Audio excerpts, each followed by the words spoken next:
Dassault Systèmes qui est donc plus que jamais aux côtés des acteurs de la santé. Ça tombe bien, c'est justement ces acteurs-là qu'on va recevoir dans un instant sur cette scène, parce qu'ils sont 100 000 hommes et femmes passionnés répartis dans plus de 100 pays. Ils se sont donnés pour vocation, je cite, de poursuivre les miracles de la science pour améliorer la vie des gens, car, je cite toujours, Sanofi est convaincu que la science et les capacités industrielles de pointe, combinées avec les technologies de la donnée et du numérique, peuvent créer la médecine de demain et rendre l'impossible possible pour des millions de personnes à travers le monde. J'espère que je l'ai bien dit. On va en tout cas demander leur avis à Pierre-Damien Martinet et Eric Bogart, respectivement Head of EVP Product Leader in Manufacturing 4.0 et Industrial Development Product Line Manager chez Sanofi.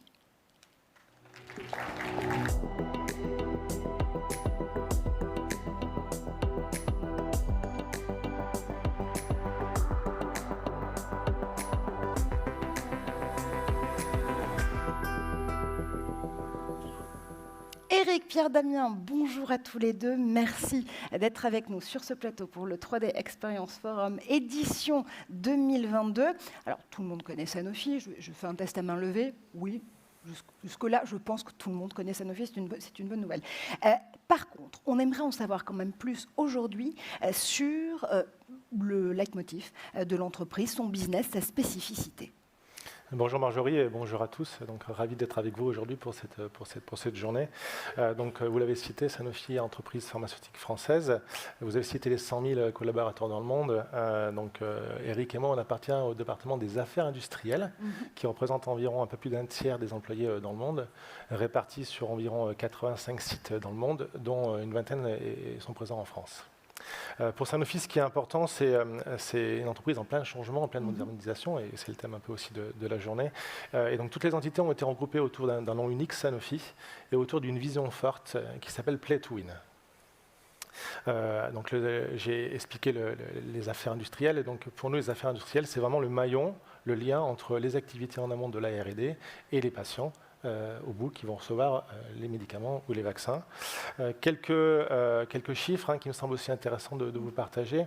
Donc les affaires industrielles, l'année dernière, ont délivré 48 milliards de doses ou de vaccins dans le monde. Et Sanofi a investi environ 1 milliard d'euros chaque année pour moderniser notre asset industriel, pour le rendre encore plus performant, notamment autour des axes du digital. Et donc dans l'introduction tout à l'heure, Philippe parlait de la Pharma 4.0, c'est exactement ce point-là. Dernier point qui est important pour Sanofi, c'est toute la partie environnement durable. On l'a vu aussi avec les précédents exemples. Donc nous, chez Sanofi, on s'engage à évaluer, à limiter nos impacts environnementaux, qu'ils soient directs ou indirects, tout au long du chaîne de la vie de nos vaccins et de nos médicaments. Absolument, je crois qu'il y a même un programme pour ça. Donc le programme s'appelle Planet Care. Merci Marjorie. Si je peux vous aider, vraiment, je suis là pour ça. La crise sanitaire, on s'en doute évidemment, et la pandémie ont bousculé le travail de très nombreuses industries, y compris l'industrie pharmaceutique, là évidemment. Concrètement, ça a changé quoi pour Sanofi? Comment est-ce que ça vous a permis peut-être de pouvoir adapter l'agilité de vos réponses et faire face aux challenges qui se présentent là encore aujourd'hui? C'est vraiment une question très, très intéressante. Je vais commencer par 3 enjeux qu'on a appris grâce à la pandémie. Le premier, c'est la concurrence, et je pense que vous avez tous vu aussi l'arrivée de nouveaux noms dans le monde de la pharma. Je pense que personne ne connaissait Moderna il y a quelques temps en arrière, à part certains experts, et maintenant je pense que tout le monde connaît ce nom-là, par exemple. Ce sont de ces concurrents qui arrivent sur un marché qui sont beaucoup plus agiles, par exemple. On a aussi l'ensemble des acteurs qui sont au niveau mondial beaucoup plus présents. À noter aussi que Sanofi, dans le cadre de cette concurrence, a été une des seules entreprises, dans le cadre de la pandémie, à s'associer avec d'autres partenaires, avec GSK, avec J&J, pour fabriquer ensemble ces médicaments-là. Le deuxième enjeu, c'est l'environnement qui est en pleine mutation. On voit la relation entre les patients et les praticiens qui passent à travers le digital. Ça, c'est un enjeu important. On voit un enjeu très important autour de la pression au niveau des gouvernements pour la santé. On voit en ce moment, par exemple en France, les discussions entre le gouvernement et les entreprises de santé, c'est des sujets d'actualité. Et le dernier, aussi très important dans le cadre de cette pandémie, on a vu un regain pour l'ensemble des États de retrouver une certaine souveraineté. Ils veulent pouvoir contrôler ce qui se passe pour leur population. Le troisième enjeu, je pense que vous le connaissez tous, c'est cette rupture technologique que la pandémie a apportée avec l'ARN messager. Et cette nouvelle technologie, du coup, transforme vraiment le panel des opportunités. On le voit dans le cadre des vaccins, mais il y a eu des annonces récentes qui ont été faites. On va pouvoir aussi dériver cette technologie-là pour aussi le monde des cancers. Et donc, je voulais juste vous faire un parallèle de ce qu'on a vécu dans le cadre de cette pandémie pour l'industrie de la santé. Si je prends un exemple dans le monde de l'automobile, c'est comme si on avait créé, designé, industrialisé et testé une nouvelle voiture depuis zéro en 15 mois. C'est vraiment ce qu'on a vécu dans le monde de la pharma ces dernières années. Donc, fort de ces enjeux-là, la réponse de Sanofi est la suivante, c'est que voilà, on travaille actuellement sur la modernisation de notre réseau industriel, je l'ai dit. Notre réseau va être fédéré. Donc l'ensemble de nos usines vont continuer à travailler ensemble et encore de manière plus accélérée. On va aussi avoir un réseau très moderne de production. On se veut un des leaders de l'industrie dans le futur avec les meilleurs talents, les meilleurs processus. Récemment, donc, Sanofi a décidé d'investir de manière majeure, et vous le voyez actuellement donc, sur l'écran, avec un nouvel asset industriel qu'on appelle l'EVF pour l'Evolutive Facility, un asset agile et flexible qui est capable de fabriquer une campagne d'un produit, on est capable de tout démonter et très rapidement de repartir sur une autre campagne d'un nouveau produit. On est capable dans cette même usine de faire plusieurs produits à la fois. Pour cela, on va se servir aussi de l'ensemble des technos digitales, pas juste pour le fun d'avoir du digital, mais vraiment au service des utilisateurs, au service des gens qui sont dans la production. Cette nouvelle usine, là, vous voyez à l'écran, donc, est en train d'être construite au nord de Lyon, à Neuville-sur-Saône, et elle sera opérationnelle d'ici la fin 2025. D'accord, donc elle est réellement en train d'être développée en ce moment même. Exactement. Donc on la voit là dans sa dimension virtuelle, dans son virtual twin. J'imagine là aussi, c'est cette usine qui va vous permettre à nouveau de produire une voiture en 15 mois. C'est vraiment l'objectif qu'on s'est fixé. Eric, j'imagine qu'il y a une raison pour avoir choisi les solutions d'Assosystèmes. C'est notamment celles qui vous permettent de pouvoir aller dans encore plus d'agilité pour concevoir des outils comme celle de cette usine ultra flexible. Tout à fait. Bonjour Marjorie, bonjour à tous. Donc, alors nous, le premier question qu'on s'est posé, c'est est-ce qu'il y a véritablement une place pour une plateforme PLM chez Sanofi et plus globalement dans l'industrie pharmaceutique? Alors, quand on regarde d'autres industries, comme l'industrie automobile que je connais bien, travailler avec une plateforme PLM, aujourd'hui, c'est une évidence. On sait ce que ça a apporté en termes de gains d'efficience, en termes de conception, d'industrialisation. Quand on regarde par contre dans l'industrie pharmaceutique, l'utilisation d'une plateforme PLM, c'est plutôt l'exception. Donc on s'est vraiment posé la question de savoir quelles étaient nos spécificités dans l'industrie pharmaceutique et est-ce que les plateformes PLM d'aujourd'hui sont capables d'adresser nos besoins. Alors premier élément de réponse, oui, il y a une vraie place pour une plateforme PLM dans l'industrie pharmaceutique. Deuxième élément de réponse, on s'est aperçu qu'on était très process mais aussi très produit. Alors, dans le domaine des biotechnologies, on dit souvent que le produit, c'est le process. Donc, on a vraiment cet aspect process, recette qui est extrêmement important. Mais aussi, on s'occupe de la maîtrise d'ouvrage, de la maîtrise d'œuvre sur nos usines, sur un bâtiment comme aujourd'hui pour EVF. On fait la maîtrise d'ouvrage, la maîtrise d'œuvre aussi sur les équipements et sa ligne de production. Donc, on a aussi des utilisations du PLM, je dirais, plus classiques. La particularité, c'est qu'on a besoin de gérer au même niveau et ensemble ces aspects process et ces aspects plus traditionnels produits. Et là, la 3D Experience, d'une part, elle a quand même un historique de succès dans différentes entreprises sur ces deux aspects produits et process, mais elle nous permet réellement, aujourd'hui, on l'a confirmé, de pouvoir gérer ensemble et au même niveau ces aspects process et produits. Alors après, est-ce qu'aujourd'hui, il existe une plateforme PLM parfaite par rapport aux besoins de l'industrie pharmaceutique? La réponse, elle est non. Cela étant, la 3D Experience, aujourd'hui, elle couvre 80-90% de nos besoins. Alors, ça signifie qu'on n'a pas simplement besoin d'une solution, on a besoin d'un partenaire. Et comme on veut aller vite, on a aussi besoin d'un partenaire qui connaisse notre industrie, qui parle le même langage que nous, de manière à aller vite. Alors, Dassault Systèmes, il est présent aujourd'hui dans les laboratoires avec Biovia, on a vu dans la partie essai clinique avec Medidata. Donc, on a aujourd'hui avec Dassault Systèmes des personnes qui nous accompagnent dans le projet, qui connaissent notre industrie, qui comprennent très rapidement nos problématiques et qui viennent nous aider, d'une part, à utiliser au mieux la plateforme PLM 3D Experience par rapport à nos besoins dans nos industries qui sont quand même, je l'ai mentionné, un peu particulier. Et puis, on a Dassault Systèmes qui s'investit comme nous pour définir et faire évoluer la plateforme pour qu'elle adresse encore mieux plus tard les besoins de l'industrie pharmaceutique avec une solution Métocure for Biopharma. Donc ça, pour nous, c'est vraiment ce qui nous a amené à faire le choix de la 3D Experience et du partenariat avec Dassault Systèmes. Absolument. Déjà avoir ce même niveau de langage, cette même compréhension des enjeux et des métiers, c'est une chose. Maintenant, quand on rentre en détail dans le PLM et dans la façon dont vous l'utilisez chez Sanofi, ça donne quoi? Alors, on parle 3D Experience. Nous, en interne, on parle aussi de 3 PLM. Alors, pourquoi 3P? Il y a Product, Process, Plant.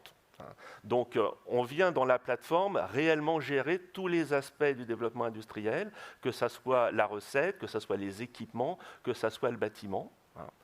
Et on va le voir là, dans une vidéo, on va véritablement travailler sur l'ingénierie simultanée du procédé. Donc là, on voit par exemple les éléments de process, de recette, on voit l'ensemble des équipements, on voit des éléments de formule et on voit aussi une partie 3D. Et on vient définir la façon dont on va utiliser les équipements, que ce soit des équipements mobiles qui servent à la reconfiguration de nos usines évolutives ou que ce soit des éléments fixes, de quelle façon en fait ils s'inscrivent dans la définition de l'outil industriel. Donc on vient réellement concevoir, on vient simuler, on vient qualifier et derrière on vient mettre en œuvre très rapidement des nouvelles configurations de lignes de production et on vient aussi travailler sur la flexibilité à l'intérieur de nos usines évolutives et comment on vient démarrer une nouvelle campagne à l'intérieur de ces usines. Alors, ce que l'on fait aussi, c'est qu'on introduit avec cela une continuité de données entre la R&D et le shop floor. Donc, ça nous permet d'exploiter véritablement la masse colossale de données que l'on crée en fait tout au long du cycle de vie. Et ces données, elles nous permettent aujourd'hui de créer beaucoup plus facilement des jumeaux virtuels qu'on utilise aux productions, qui vont utiliser les données temps réel et les données, les connaissances des procédés pour optimiser en temps réel la performance opérationnelle à l'intérieur de l'usine. Si vous avez des questions pour justement les professionnels de Dassault Systèmes et du PLM, c'est le moment ou jamais. J'imagine que vous avez déjà tiré des bénéfices en effet de cette expérimentation PLM, notamment pour ces usines évolutives. Est-ce que vous avez des attentes supplémentaires ou est-ce que vous avez identifié des freins aussi peut-être? Alors premièrement, donc là où on en est aujourd'hui, on est en train de sortir la première release. Le projet, on l'a notamment fait le kick-off cette année, hein, donc c'est quelque chose qui est récent. Et on arrive avec la première release. On a fait le choix déjà de travailler en mode agile depuis le début. Donc avec notre intégrateur TCS, on travaille en mode agile. On a des sprints de 2 semaines. Donc on implique directement le métier au quotidien dans la définition. On obtient la confirmation rapide du métier que ça correspond aux besoins. Et si ça n'est pas le cas, on ajuste. Et puis, on travaille beaucoup en fait, sur la transformation, la définition de notre nouvelle façon de travailler avec la plateforme PLM. Parce qu'il y a beaucoup de changements, et ce sont des changements non seulement en interne avec nos propres équipes métiers, mais en fait, on inclut l'ensemble de nos partenaires industriels. Donc, quand on voit aujourd'hui la maquette de l'usine, ce n'est pas nous qui avons les dessinateurs qui faisons la maquette. Par contre, on travaille au quotidien avec eux et la façon dont ils dessinent la maquette, la façon dont la maquette elle est conçue, les données qui sont dans la maquette, ce sont bien des données que nous savons spécifier et que nous travaillons avec eux. Idem pour les équipements. Donc c'est vraiment une transformation qui est très large, qui va bien au-delà des propres équipes Sanofi et qui inclut vraiment l'ensemble de nos partenaires industriels. Et qui vous permet donc du coup d'être en mouvement, on l'entend en effet. Pierre Damien, cette transformation, elle ne s'arrête pas là, évidemment, elle continue chez Sanofi. Quelles sont vos attentes justement vis-à-vis de ce futur Sanofi et des équipes Dassault Systèmes? Donc vous avez raison, Marjorie, on travaille avec Dassault main dans la main depuis le début. Eric mentionnait des expériences passées, mais pour les équipes métiers, cette plateforme est tout à fait nouvelle. Donc grâce à l'aide de l'équipe digitale et grâce à l'aide de Dassault, on a pu embarquer les équipes métiers pour mieux comprendre. Donc on a fait de nombreuses démos et je remercie les équipes Dassault qui sont mobilisées pour l'ensemble de ces démonstrations-là. À travers ces démonstrations-là, les équipes métiers arrivent mieux à appréhender ce que c'est la plateforme et arrivent mieux à se projeter. Et de plus en plus, on voit effectivement des nouveaux use cases, des nouveaux besoins qui arrivent de la part des équipes métiers parce qu'ils arrivent à comprendre et à se projeter pour le futur. Et pour Sanofi, un des points importants pour le futur, donc on l'a vu à travers l'usine tout à l'heure et avec l'exemple que Eric a expliqué, pour nous, le PLM, si on se projette un peu plus loin en termes de vision, on le voit vraiment comme un trait d'union entre les phases d'amont de la R&D, les métiers d'industrialisation au niveau des vaccins, au niveau des médicaments, jusqu'aux phases de production. Et on voudrait placer le PLM vraiment sur cette chaîne pour capturer ce que nous on appelle la partie data, le knowledge, tout au long du cycle de la vie des médicaments. Ce qui fait que quand on a un médicament arrivé en production, on a tout son pédigré, on sait par quoi il est passé juste avant. Et cette plateforme, on la veut vraiment transverse, on la veut vraiment collaborative à travers les différentes équipes, aussi pour casser les silos. Tout à l'heure, on parlait de transformation, donc on s'inscrit vraiment dans ce métier-là. Et il faut savoir que chez Sanofi, si vous regardez un peu les différentes communications récentes, dans nos portefeuilles de produits, dans les 5 prochaines années, on s'apprête à lancer plus de 30 nouveaux médicaments ou vaccins. C'est jamais arrivé dans le passé.